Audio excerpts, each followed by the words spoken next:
We'll begin our reading of the story, the greatest story ever told by Fulton Osler. This is a novel about the life of Jesus Christ written in novel form.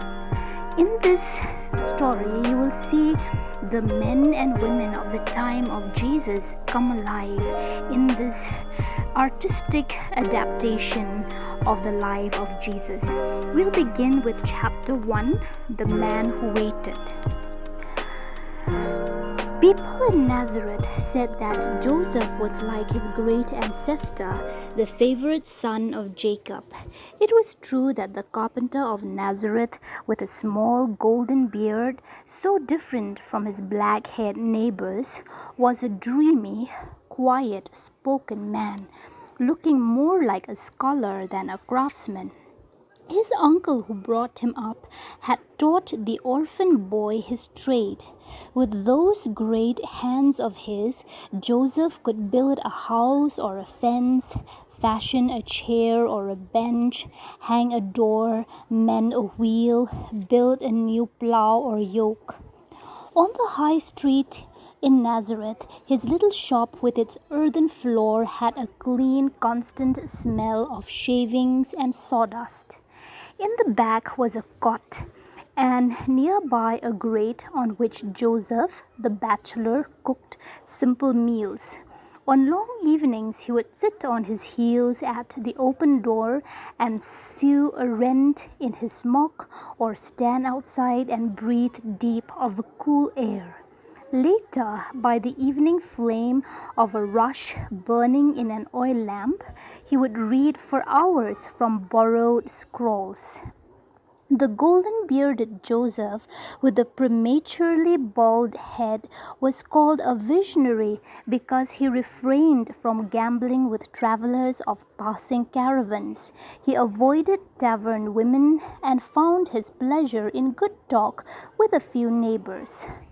Among Nazarenes these were core habits, for generally they were a rowdy lot.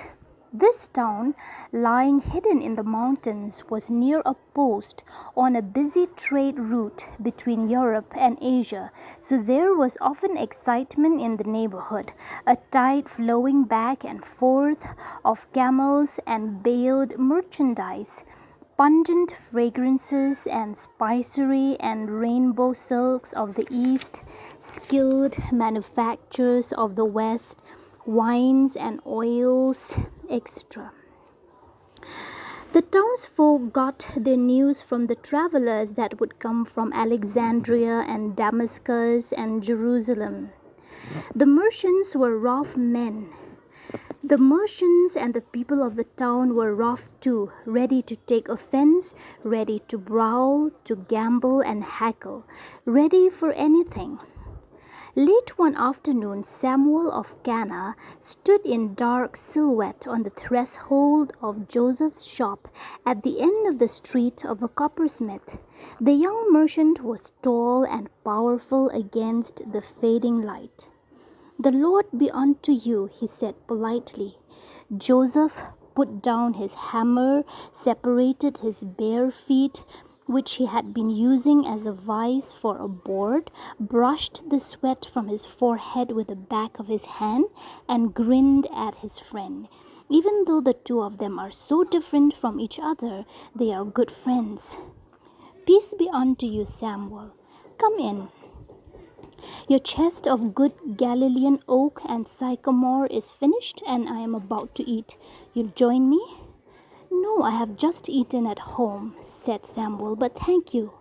The giant Samuel sprawled on the shavings litter of the floor, while Joseph, forsaking his chisel, saw, and other carpenter tools, squatted on his bare heels and spread out a table of bread and curd and a cup of milk.